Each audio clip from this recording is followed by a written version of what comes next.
अमृत वेले बाबा ने बहुत अच्छा दृश्य दिखाया, बहुत अच्छा अनुभव कराया। ये आत्मा सीढ़ी नीचे उतरते उतरते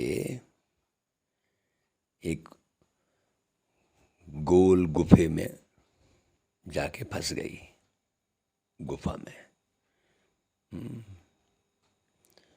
और वहाँ ऐसी फंसी कि वो आत्मा वहाँ से निकलना चाह रही है वापस, लेकिन निकल नहीं पा रही है।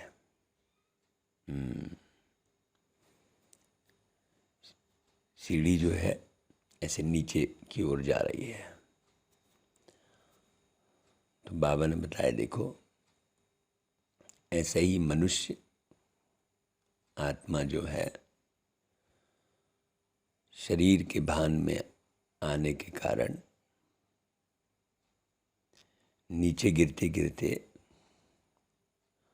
अब ऐसी गटर में गिर गई विषय विकारों के, ऐसी उलझ गई कि वहाँ से निकलना उसको मुश्किल लगता है।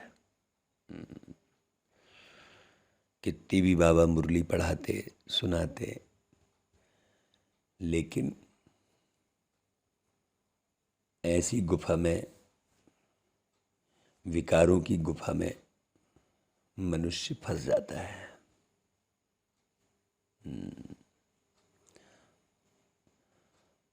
कथाओं में भी उसका वर्णन है। सुग्रीव जो है बाहर खड़ा रहता है और बाली अंदर जाके गुफा में युद्ध कर रहा होता है। जब खून बाहर दिखता है तो सुग्रीव सोचता है कि ये बाली खत्म हो गया।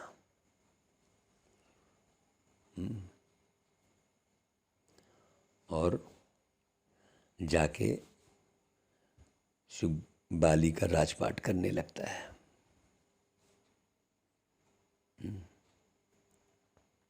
लेकिन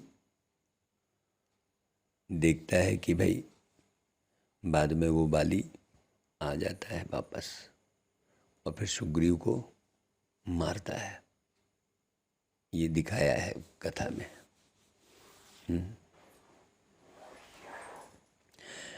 तो यहाँ पर एक बहुत अच्छी बात समझने की है। बहुत से लोग ये समझते हैं कि हम ज्ञान और योग में आगे बढ़ गए हैं और माया रूपी बाली खत्म हो चुकी है, माया पर जीत हासिल कर लिए हैं। और उसी भ्रम में क्या होता है कि वो ज्ञान योग छोड़ के और फिर पुरानी दुनिया की तरफ बढ़ जाते हैं, राग रंग में लग जाते हैं। लेकिन उन्हें ये ज्ञान नहीं है कि बाली मरा नहीं है, वापस फिर आता है और सुग्रीव को फिर पीटता है और सुग्रीव पुनः हार जाता है। लेकिन जब सुग्रीव से राम की मुलाकात होती है, तब राम जो है चुपके बाली को तीर मार के फिर सुग्रीव को जिताते हैं, है ना। और यहाँ ये दिखाया है कि सुग्रीव और बाली दोनों भाई भाई हैं, ये भी दिखाया है। तो वास्तव में मनुष्य जो है विषय विकारों को अपना सुख समझता है, साथी समझता है। विषय विकारों के द्वारा ही दुनिया की उत्पत्ति होती है, परिवार बनता है, वो ऐसा समझता है। जैसे वो सुग्रीव है, बाली को भाई समझ रहा था, है? और यही विषय विकार क्या करते हैं, आपस में भाई भाई में झगड़ा कराते हैं। कितने घरों में घरगुला खेल रहे होते हैं, फूट पड़ जाती है। ये सारा विषय विकारों की ही कहानी है, जितनी भी कथा है। लेकिन लोग बस कथा सुनते हैं, कहानी के रूप में सुन लेते हैं, उसके गूढ़ रहस्य को जानते ही नहीं हैं। यहाँ पर बाबा वही माया अर्थात विषय विकारों रूपी बाली कहो, रावण कहो, कंस कहो, वो देवी भागवत में दिति कहो, चाहे अकासुर बकासुर कहो, जितने भी नाम लिख दो, जितनी कथाएं कर लो, चाहे पाताल सुर कहो, ताड़कासुर कहो, है, सब ये विषय विकारों की ही कहानी है। बाबा कहता है, मीठे बच्चे, तुम्हें बाप को याद करने की रेस करनी है, न तो वो भक्ति की कथा कहानी में समय खराब करना है, और न ही किसी की अभी की जीवन कहानी में समय खराब करना है। अब मान लो कोई भक्ति छोड़ दे हैं, तो अभी के लोगों की जीवन कहानी में वो लुझे रहते हैं फलाना ऐसा, ढिकाना ऐसा, उसके साथ ऐसा हो गया, वैसा हो गया। बाबा कहता है, बच्चे तुम्हें ये सब नहीं करना है, तुम्हें याद की रेस करनी है। कंपटीशन किसकी? याद की। तो देखो कौन कितना याद करता है। परिवार में अगर 4 सदस्य ज्ञान में चल रहे हैं तो याद में बैठो और देखो कौन कितना जास्ती बाबा को याद करता है। क्यों? क्योंकि बाप को भूलेंगे तो माया का गोला लग जाएगा। रामायण में वही दिखाया है कि सुग्रीव जो है भूल जाता है राम की बात को, तो फंस जाता है। फिर जाके लक्ष्मण उसे ललकारता है, ऐसा दिखाया ना। तो कौन सा लक्ष्मण ललकारता है? राम का भाई जो राम के संग में रहता है। तो भाई आपका मन भगवान में लगा रहेगा तो वो फिर आपको ललकारेगा, है, और यदि नहीं लगा रहेगा तो माया के गोले में फंस जाएगा। तो इस ड्रामा के किस गूढ़ रहस्य को तुम बच्चे ही जानते हो। तुम जानते हो इस ड्रामा में भिन्न भिन्न वैरायटी के एक्टर हैं। इसलिए भाई जैसे एक्टिंग करते हैं तो किसी का पार्ट कौन कैसा एक्टिंग कर रहा है ये थोड़ी देखते हैं, अपनी एक्ट को देखते हैं कि हम कितना अच्छे से अच्छा पार्ट बजाएं। तो हर एक का अलग अलग पार्ट है। एक का पार्ट, एक के फीचर्स दूसरे से नहीं मिलते हैं। जो ऑलराउंडर हीरो पार्टधारी है उनका ही गायन है। बाकी जो थोड़ा समय 1-2 जन्म पार्ट बजाते हैं वह तो कमज़ोर पार्टधारी हुए, है ना भाई। सभी पार्टधारियों में परमात्मा व्यापक हो, अकेला ही डांस नहीं करता। वह तो इस बेहद ड्रामा के डायरेक्टर हैं। लोग क्या समझते हैं, सब में परमात्मा है। भाई एक परमात्मा सब में एक्ट करेगा क्या? अलग अलग घुस के है, कोई कुछ सोच रहा है, कोई कुछ बोल रहा है, कोई कुछ बोल रहा है ना भाई। अब ये वो कह देते हैं कि सब में परमात्मा है, सब में परमात्मा बैठ के अलग अलग एक्ट करेगा। ऐसा क्यों करेगा भाई? सबका स्वभाव अलग अलग है। जब सब में परमात्मा है तो परमात्मा तो एक ही स्वभाव का है, तो सबका एक जैसा स्वभाव होना चाहिए। है? कितनी बड़ी भूल है? सोचो, बहुत बड़ी भूल है। दुनिया में इतनी भूलें हैं। बाबा कहता है, वो कहते हैं कि वह नाम रूप से न्यारा नहीं है। अगर न्यारा हो तो यह जो गायन है तुम्हारी गतमत तुम ही जानो, वह रांग हो जाए ना भाई, है ना। भगवान नाम रूप से न्यारा नहीं है ना भाई। लेकिन लोग क्या कहते हैं, भगवान तो नाम रूप से न्यारा है। ये भगवान का नाम भी है और भगवान का अति सूक्ष्म रूप भी है। ओम शांति। तो जैसे बाप ने कहा कि मैं साधारण बूढ़े तन में आता हूँ। बूढ़े तन में आता हूँ अर्थात जिसकी वानप्रस्थ में रहने की अवस्था होती है। वानप्रस्थ अर्थात वाणी से परे है। वह तो हुआ निर्वाण धाम, सुख धाम, दुख धाम, अर्थात जहाँ मनुष्य रहते हैं। सुख धाम में मनुष्य रहते हैं तो वहाँ उनको सुख मिलता है, तो नाम सुख धाम रखा है। धाम में कोई रहते हैं, अच्छा फिर शांति धाम कहते हैं, तो वहाँ तो मनुष्य रहने वाले नहीं हैं। शांति धाम कहने से फिर सिद्ध होता है कि वहाँ आत्माएं रहती हैं, है ना भाई। वहाँ मनुष्य रह नहीं सकते।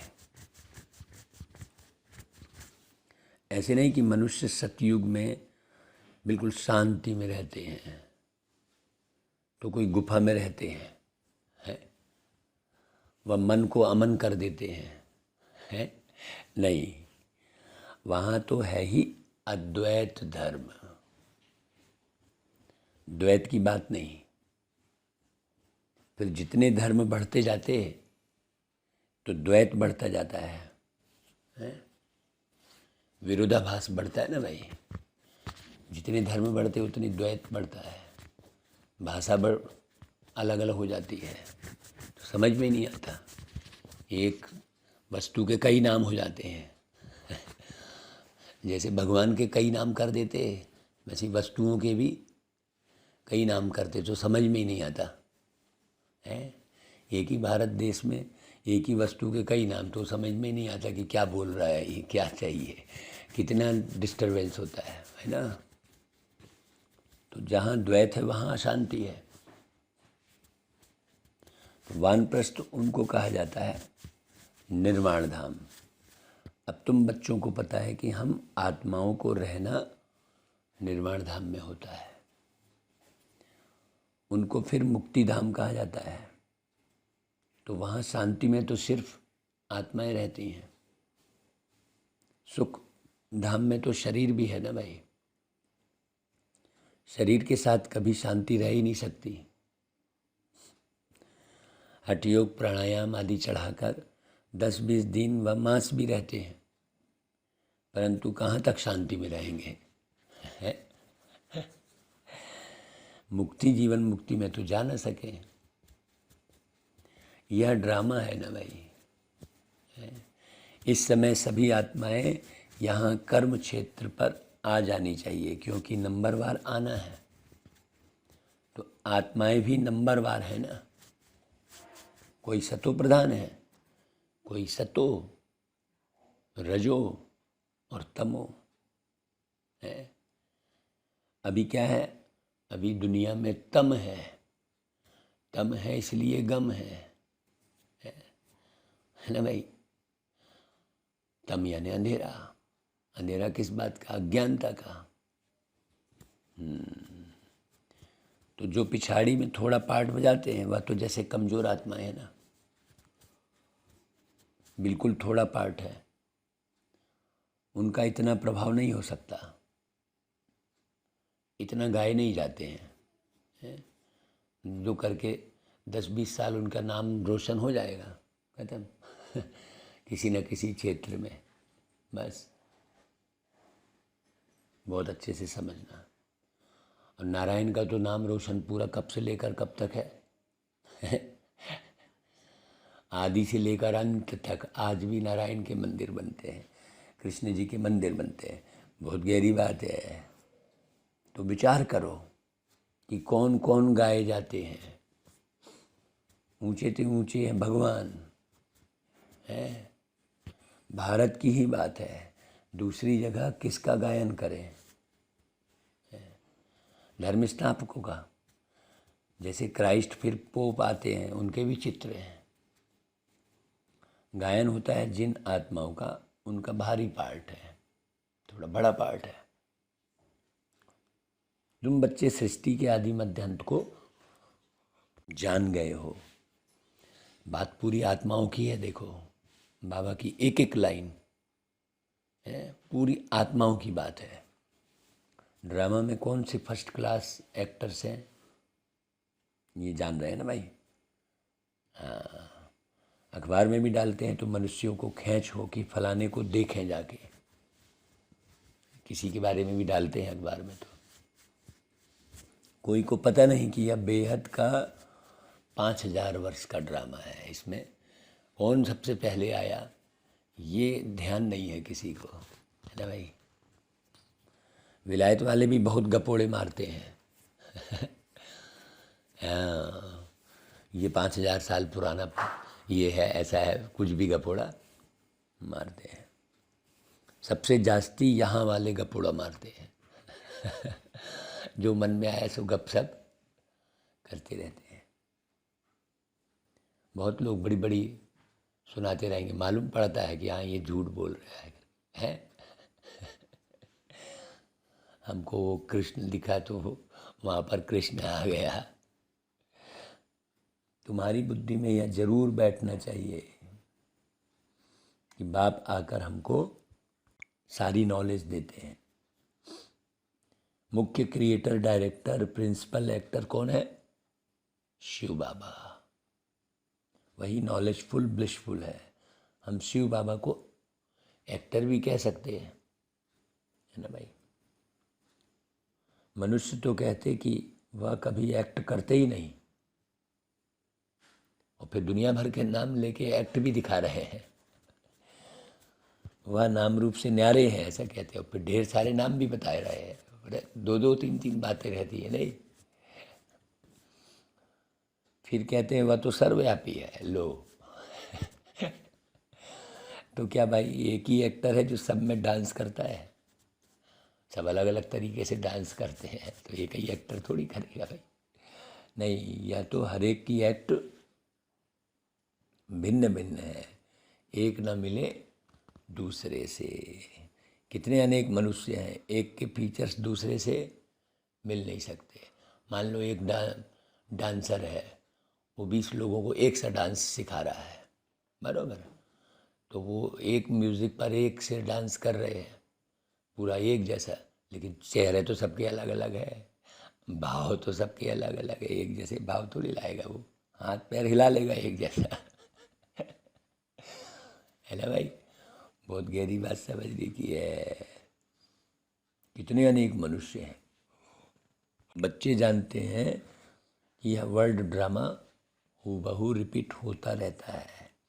तुम्हारे पास गीत भी है कि फिर से गीता का ज्ञान सुनाना पड़ा। बाप कहते हैं तुमको मैं कितना बारी ज्ञान सुनाता हूँ, है। सबसे जास्ती ज्ञान तो हम बच्चे ही सुनते हैं ना, हर बार भाई हूबहू रिपीट होता है। हर बार हम इतना सारा सुनते हैं, हम हर बार भूल जाते हैं। ये भी देखो ड्रामा में नूंद है, भूलने की भी ड्रामा में नूंद है। तो हम, तुम और सारी दुनिया अब है और कल्प पहले भी थी। ऐसे ही भरी दुनिया में आते हैं बाबा, है। खाली दुनिया में थोड़ी आते हैं कोई, है ना। कण कण में व्याप्त कह दिए। अरे भाई मनुष्यों के बीच आएंगे ना भाई भगवान, है कण कण में कैसे घुस जाएंगे, सोचने की बात है। तो बाबा कहते हैं दूसरी और कोई दुनिया होती ही नहीं इस मनुष्य सृष्टि के अलावा। बाप कहते हैं हम एक हैं तो रचना भी एक है। अब आप पूरे जीवन देखो ना भाई, एक साथ दिख रहा है ना, वही झाड़ पेड़ हवा सब कुछ, कहाँ कुछ परिवर्तन दिख रहा है क्या? परिवर्तन तो संस्कारों में दिख रहा है बाकी तो जो आप 20 साल पहले 50 साल पहले जो देख रहे थे वही देख रहे हो। वही पानी है, वही सूरज है, वही चंद्रमा है परिवर्तन कौन सा है? संस्कारों का परिवर्तन दिख रहा है ना भाई। बाबा देखो कितनी गहरी बात समझाते हैं। तो भाई तुम्हारे पहले तुम्हारे पिताजी जी ने जो जीवन दिया वो भी वही झाड़ पेड़ वही सब था, है ना भाई, है तो दुनिया तो पूरी एक ही है। कितनी हंसी की बात है, सोचो और लोग क्या क्या बोलते हैं बैठ के। गॉड इज़ वन, दूसरा नाम निशान ही नहीं है, एक ही भगवान है। लोग ढेर भगवान बना दिए। ऊंचे ते ऊंचा है ही एक शिव बाबा। फिर कहते हैं त्रिमूर्ति ब्रह्मा।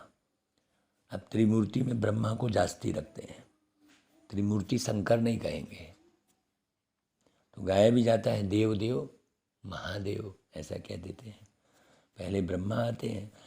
इन 3 देवताओं में नंबर 1 है ब्रह्मा, है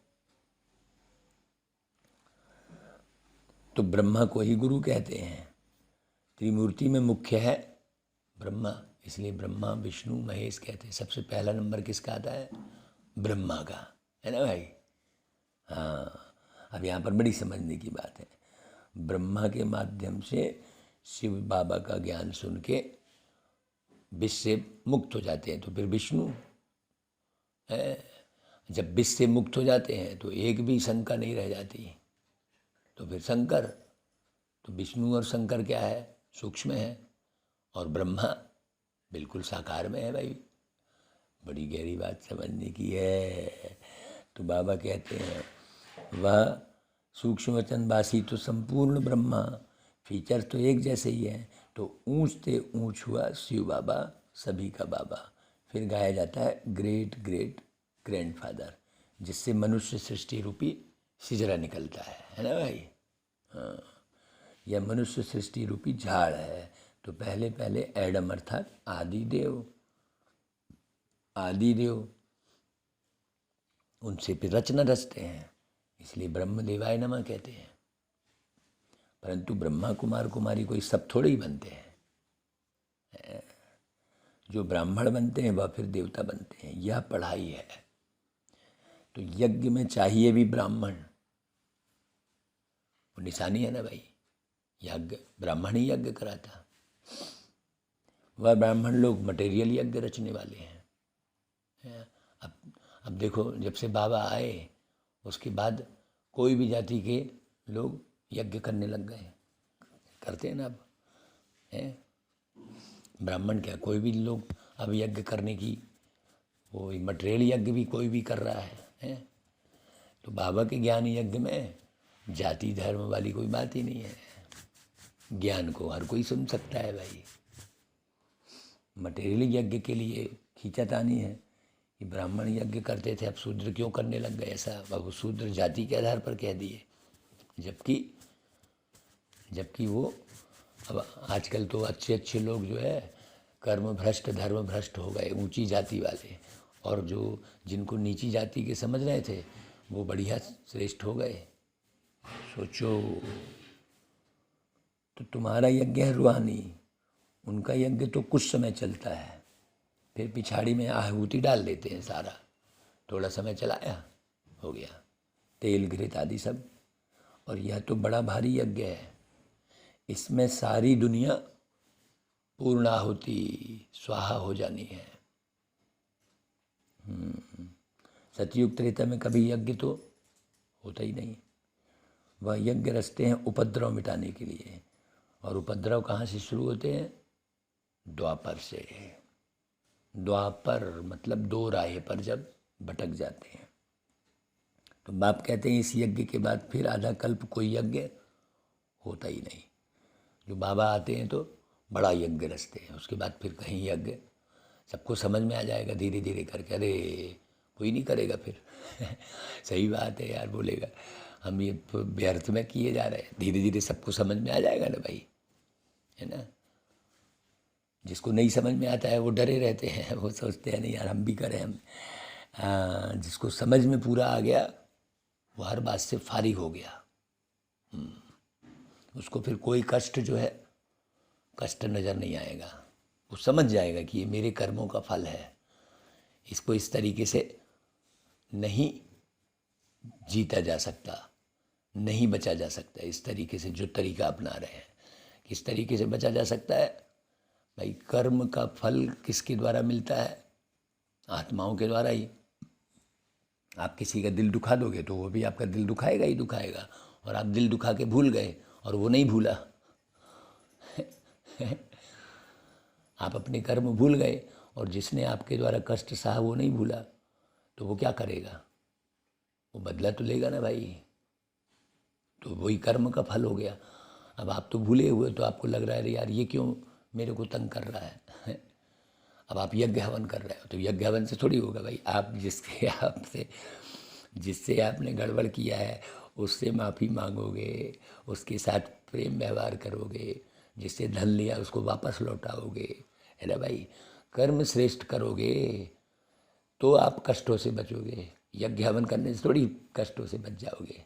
वही हम कहते हैं भाई, ताला आप किसके लिए लगा रहे हो भाई? चूहा बिल्ली के लिए थोड़ी ताला लगा रहे हो, है? ताला लगा रहे हो मनुष्य से डर के कारण, है ना भाई। क्यों मनुष्य एक दूसरे की चोरी कर लेते हैं, अब वो समझ में नहीं आता उसको जिस आत्मा के घर में जाके तुम चोरी कर रहे हो, वो आत्मा तो जब अशरीरी होगी तब तो जान जाएगी ना अभी तो देह के भाग में फंसी है तो नहीं समझ में आ रहा है किस लिए चुराया, लेकिन जब शरीर छोड़ के निकलेगी तब तो पता लगेगा ना उसको, क्योंकि मुक्त हो गई वो। अभी देह का परछाया पड़ा हुआ है, पट्टा आँख में, तो नहीं समझ पा रहा है। और जब फिर आत्मा शरीर छोड़ेगी तो समझ में आएगा, तो फिर उसी चोर के घर में जाके वो आत्मा क्या करेगी? अब फिर वो यज्ञ हवन करेगा, तो उससे क्या हो जाएगा? सोचो, बाबा के ज्ञान से ही, इस ज्ञान यज्ञ से ही जो है सब कुछ सफल हो सकता है और परेशानियों से बच सकते हैं। हाँ, फिर सतयुग में जो है कोई यज्ञ नहीं होते। समझाया जाता है अब जज करो राइट कौन है भाई। ये छोटे छोटे यज्ञ सब हद के हैं और यह है बेहद का यज्ञ। अच्छी रीति समझना इसको। इस यज्ञ में सारी आहुति पड़ेगी, तो फिर आधा कल्प कोई यज्ञ नहीं। कोई मंदिर पूजा के लिए नहीं होता, फिर मंदिर बनते ही हैं भक्ति मार्ग में। तो ऊंचे शिव बाबा को सब भगत याद करते हैं, परंतु पहचान न होने के कारण नेति नेति कह देते हैं। अब मंदिर भी बनाए कैसे? पतित हो गए तो बनाए, उनको पता ही नहीं है कि वो खुदा ही है ना। गिर गए तो अपने असली स्वरूप का मर्ज रहा है आत्मा में, तो ऑटोमेटिक वो बन जाता है ना भाई। तो रचना और रस्ता का पारावार हम नहीं पा सकते, ऐसा बोलते हैं। और फिर गाते हैं भगवान तुम्हारी गत मत न्यारी, आप ही जानो। तो जरूर कोई चीज़ है तब तो कहते हैं ना कि आप ही जानो। कोई बात तो ऐसी होगी ना जो हम नहीं जानते बोल रहे हैं, तो कौन सी बात है कि हे प्रभु आपकी गत मत आप ही जानो, तो फिर सब में प्रभु कैसे हो गए मैंने मनुष्य को कुछ पता ही नहीं है कि वो क्या बोल रहे हैं। जरूर नाम रूप वाले होंगे तब तो कहते हैं हे भगवान आपकी गत मत न्यारी परंतु मनुष्य तो इसका अर्थ भी समझते नहीं है। अब तो समझना चाहिए ना भाई। नहीं, अभी भी बुद्धि क्या हो रही है? भटकती है। बाप समझाते हैं मेरी मत सबसे न्यारी है, तुमको शूद्र से ब्राह्मण बनाकर फिर श्रेष्ठ देवता बनाता हूँ। जब आप ब्राह्मणों के संग में रहते हो, जो बाबा के बच्चे हैं, जो बाबा के ज्ञान योग में रहते हैं, तो वहाँ कोई भक्ति का ख्याल भी नहीं आता बाबू। हाँ, मैंने किसी भी किस्म का कष्ट महसूस नहीं होगा अंदर। और जब आप बाहर चले जाते हो ब्राह्मण परिवार से अलग दूर, तो वो वाइब्रेशन से वो भक्ति टच होती है, तो लगता है कि हम भी करें ऐसा ही भक्ति।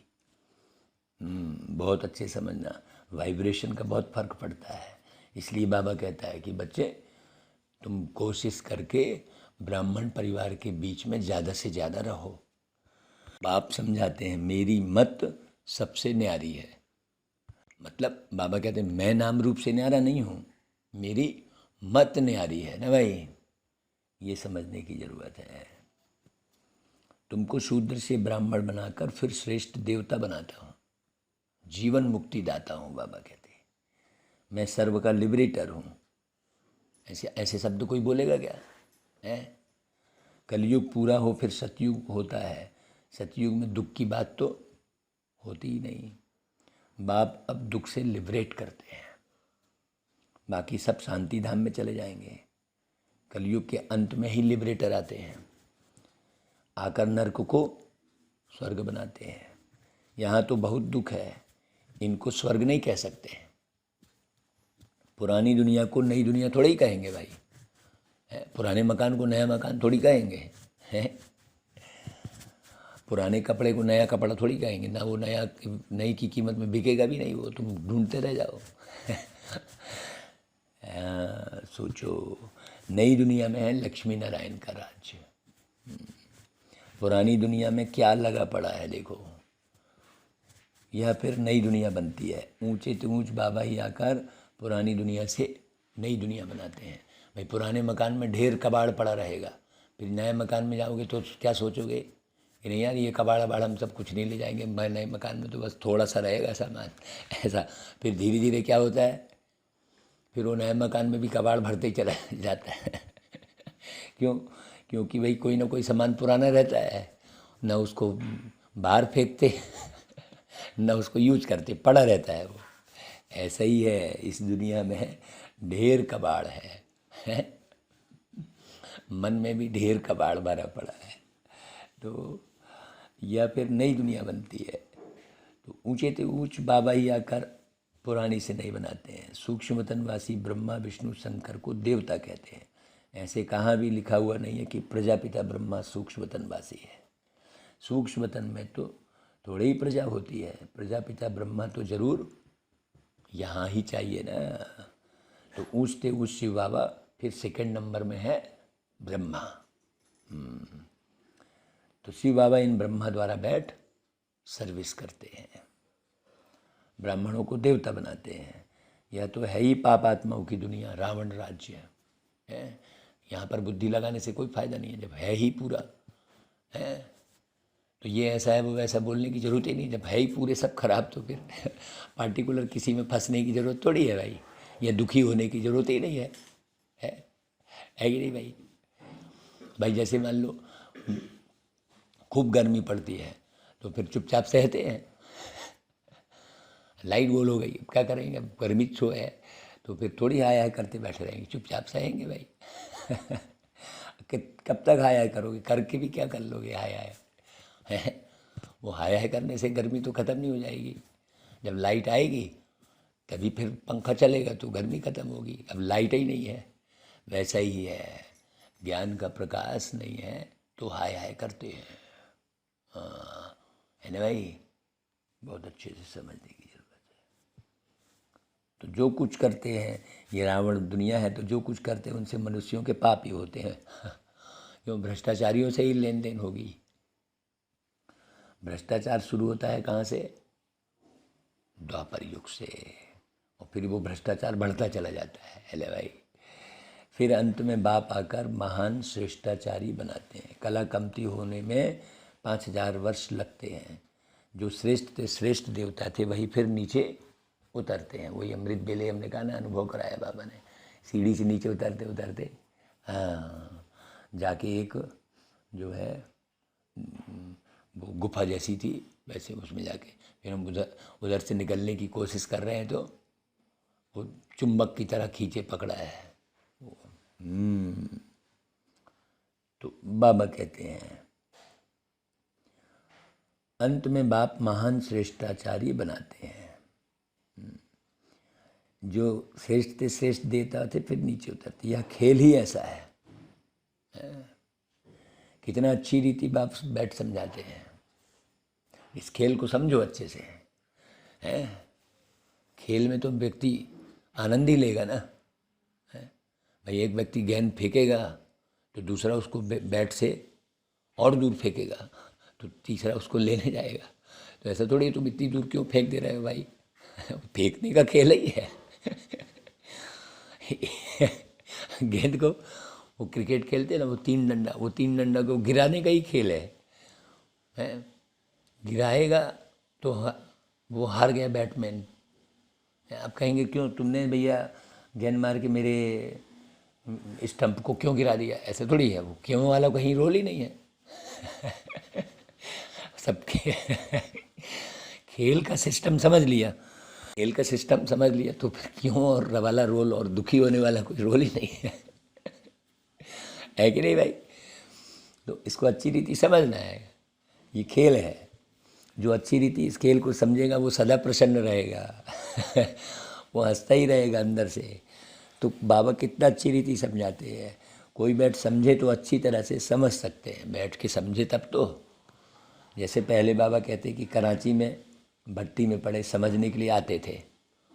अब दादियाँ खूब अच्छे से समझ गई तो हमेशा हंसती खेलती दिखाई देती थी ना दादियाँ, क्योंकि 14 साल वो केवल इसी बात को समझने के लिए पूरा बुद्धि लगाई। पार्टीशन के बाद सब भाग गए हैं। तुम तो वहाँ रहे पड़े थे, तुमको किसका संग नहीं था। संग से दूर होते भी नंबरवार पुरुषार्थ किया। सब तो एक जैसा पुरुषार्थ कर भी नहीं सकते हैं। कोई बॉल उठाने वाला रहेगा तो कोई बैटिंग करने वाला रहेगा तो कोई बॉलिंग करने वाला रहेगा। एक जैसा तो करेंगे नहीं भाई पुरुषार्थ। जो बैटिंग करेगा रन उसी का बनेगा। हर खेल ऐसे ही समझ सकते हो आप, है ना। किसी भी खेल का उदाहरण ले सकते हो, है ना भाई। तो स्कूल में भी सब एक जैसे नंबर कोई लेते हैं क्या? कोई नहीं लेता। 2 स्टूडेंट को 99 मार्क्स है, ऐसा नहीं है। क्लास में 1-2 के ऊपर थोड़े ही बैठेंगे। घोड़ों की भी रेस होती है, उसमें भी एक जैसे 2 हो नहीं सकते हैं। यहाँ भी याद की रेस है। युद्ध में भी रेस होती है। तुम्हारी युद्ध की युद्ध और रेस की रेस है। हाँ, तुम्हारी माया पर जीत पाने की युद्ध है और बाप को याद करने के लिए कहा जाता है। बाप को याद करने की रेस है और माया से जीत पाने की युद्ध है। कितना अच्छी बारीकी से बता रहे बाबा। सोचो, इतना बारीक बताने के बाद भी यदि व्यक्ति ना समझे तो भाई उसकी बुद्धि ही डल कहेंगे। कोई यह नहीं कहा जाता कि गुरु नानक को याद करो या कोई और को याद करो। भाई गुरु नानक जी ने तो खुद ही बोला कि भाई जो मुझे याद करे जपे वो उससे बड़ा पापी कोई नहीं। सर्व का सदगति दाता एक ही है। इसलिए गुरु नानक जी ने उंगली ऊपर की ओर उठाई, एक ओंकार निराकार, ये कहा है ना भाई। हाँ, बड़ी अच्छी बात समझने की है। तो सर्व के सदगति दाता एक, वास्तव में सर्व पर दया करने वाले भी एक हैं। सर्व के सदगति दाता पतित पावन भी एक हैं।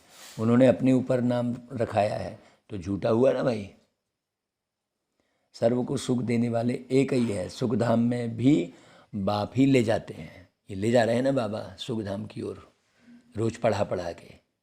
कितनी मेहनत कर रहे हैं बाबा एक एक बात को समझाने की। तो बाप से ही सुख धाम का वर्षा लेना चाहिए। आधा कल्प रावण ने श्राप दिया है, अब बाप से वर्षा लो। भक्ति में भी इसने श्राप दे दिया तो श्राप के कारण जो है वो उठ ही नहीं पा रहा है ना।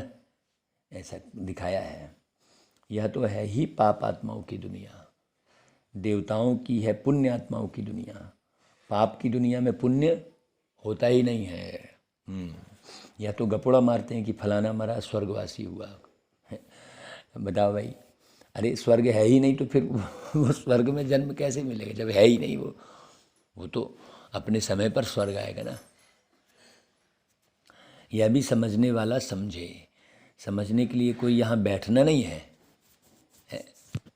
भल विलायत में रहो, परंतु 7 रोज बाबा के संग में जरूर रहना पड़े। वो ज़िंदगी 7 दिन की है, सोचो। क्योंकि संग तारे को संग बोरे, अगर तीर लग गया तो कहेगा और 7 रोज रहना है। तो बाबा परीक्षा भी लेते हैं कि पूरा निश्चय है। दिल लगता है, तीर लगता है, बाप पढ़ाते हैं। अरे बाप के पास तो रहना चाहिए ना, है। जब पक्का रंग लग जाए तो विलायत में भी जा सकते हैं, भाई बाप के पास रहना चाहिए। मतलब भाई हमारा मन किधर खींचे बार बार, बाबा की तरफ। बार बार मन हमारा स्वतः परम धाम की ओर जाए, यहाँ मन नहीं लगे। ऐसे थोड़ी लगाए पड़े हैं बैठ के और लग ही नहीं रहा है योग, उसको योग नहीं कहेंगे। भाई योग माने जोड़ तो भाई एक बार जुड़ गया तो जुड़ गया ना, है। वो बार बार तोड़ रहे हैं, बाप पढ़ाते हैं। अभी पवित्र बनेंगे तो 21 जन्मों की राजाई मिलेगी। कम बात है क्या, एक जन्म पवित्र बनो, कोई बड़ी बात है क्या, है। बाबा युक्तियाँ तो बहुत बताते हैं, आहिस्ते आहिस्ते युक्ति से चलो जिससे खिटखिट ना हो, दोस्ती भी रहे और अपने आप को छुड़ाते भी रहो। ऐसे ही तो करते हैं भाई। समझ गए ये आदमी ऐसा है, वो फलाना ऐसा है, समझ गए, युक्ति से रहो, ख़त्म कहानी। दुश्मनी करने से क्या फ़ायदा है? समझ जाओ अच्छे से।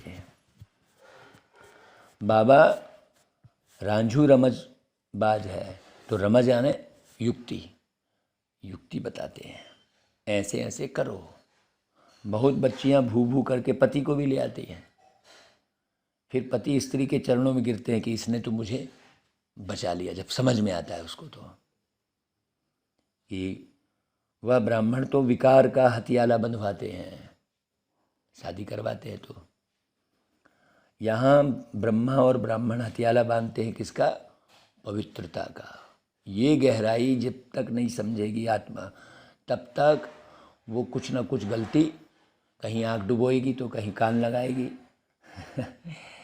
ऐसी आत्मा करती रहेगी। ऐसी आत्माओं को देख के हमको तो लगता है कि अरे बाबा, हाँ लगेगा कब? जब खुद गलती नहीं करेंगे। वो खुद ही गलती करते रहेंगे तो फिर लगेगा भी कहाँ, है ना। वो समझ में ही नहीं आएगा दूसरे का कि कौन कितने पानी में है, कहाँ समझ में आएगा। तो क्या होगा, कहीं भी डूब जाएंगे भाई। जैसे समझ में नहीं आ रहा है कहाँ कितना गहरा है और बढ़ते चले जा रहे हो तो डूबेगा ना व्यक्ति। तो समझना पड़े। तो समझ कौन पाएगा? जो खुद पवित्र रहेगा, उसकी पारखी नज़र बहुत गहरी हो जाएगी। अगर आपके पास परख शक्ति नहीं बढ़ी है, मतलब आप कहीं ना कहीं आँख विषय विकार की डुबो रहे हो। अपनी परख शक्ति की जांच करो कि कितनी परख शक्ति है। सहन शक्ति की जांच करो, समेटने की शक्ति की जांच करो। तो जब मालूम पड़ेगा वैराग्य वृत्ति आ गई है, मतलब ये सारी शक्तियां हैं, तब वैराग्य वृत्ति आएगी। उपराम हो गए, हाँ। नहीं तो फिर ये ऐसा वो वैसा के चक्कर में पड़ ही रहोगे, वही सोच बातचीत करते रहेंगे, वही अंदर में घोर घम्मा चलता रहेगा, कोई मतलब नहीं है। बाबा कहते हैं कि भाई ब्राह्मणों का हथियाला जो बांधते हैं विकार का, उसको फिर कैंसिल कर देते हैं ना भाई। बच्चे कहते भी हैं, बाबा आप हमको स्वर्ग में ले जाते हो, आपकी हम क्यों नहीं मानेंगे। खुशी से पवित्रता का कंगन बांधते हैं, कोई मजबूरी थोड़ी है। लेकिन मजबूरी किसको लगती है? हाँ, जिसकी बुद्धि बार बार विषय विकारों की तरफ जाती है, तो उसको ऐसी खिंचावट सी होती रहती है विषय विकारों की तरफ। वो बार बार वैसे चित्र देखने कम मन करेगा उसका। हाँ, यदि कहीं देख रहा है तो आँख रुक जाएगी उसकी कि देखें ज़रा थोड़ी देर। ये सूक्ष्म बातें हैं। बाबा की याद रहेगी तो सूक्ष्म चेकिंग कर सकेगा कोई भी बच्चा। अच्छा भाई, मीठे मीठे सिकिलदे बच्चों प्रति माता पिता बाप दादा का याद प्यार और गुड मॉर्निंग। रूहानी बाप की रूहानी बच्चों को नमस्ते, और हम रूहानी बच्चों की रूहानी माता पिता बाप दादा को याद प्यार गुड मॉर्निंग और नमस्ते। देखो, धारणा के लिए मुख्य सार बहुत जोरदार पॉइंट है कि पवित्र बनने की युक्ति आप ही रचनी है।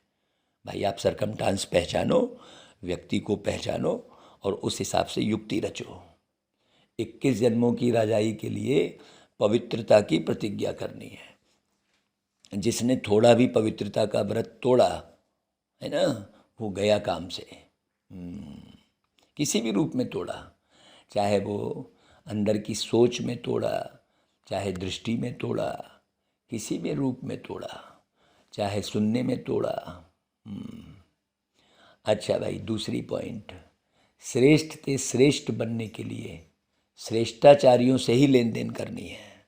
हाँ, बाप के संग में रहकर निर्भय बनना है। कल निर्भय बनने की कथा सुनाई थी, पूरा निर्भय से ही पॉइंट शुरू हुई थी। हैं, तो जो बाबा के साथ रहेगा वो एक एक बात को गहरे से समझेगा और अच्छी रीति समझाएगा भी। अच्छा भाई, वरदान, सर्वशक्तिमान के साथ की स्मृति द्वारा, देखो वही वरदान आ गया है।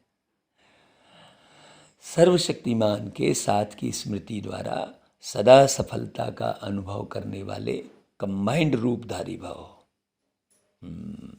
सर्वशक्तिमान बाप को अपना साथी बना लो तो शक्तियाँ सदा साथ रहेंगी। फिर आप परखने में फेल हो गए हैं, सहन करने में फेल हो गए, ऐसा नहीं होगा है। सहयोग करने में फेल हो गए, सहयोग नहीं कर पाए किसी का, खुला हाथ रहे, सहयोग करने में खुला हाथ रहे। जो व्यक्ति खुला हाथ रखता है, खुला दिल रखता है, उसको बाबा खुले दिल से भरपूर करता रहता है ज्ञान योग से। हाँ, तो जब साथी बनाओगे तो शक्तियाँ सदा साथ रहेंगी, और जहाँ सर्वशक्तियाँ है वहाँ सफलता ना हो यह असंभव है। लेकिन यदि बाप से कंबाइंड रहने में कमी है, माया कंबाइंड रूप को अलग कर देती है, तो सफलता भी कम हो जाती है। मेहनत करने के बाद सफलता होती है, फिर बहुत मेहनत के बाद होती है, और नहीं तो सहज। मास्टर सर्वशक्तिमान के आगे सफलता तो आगे पीछे घूमती है।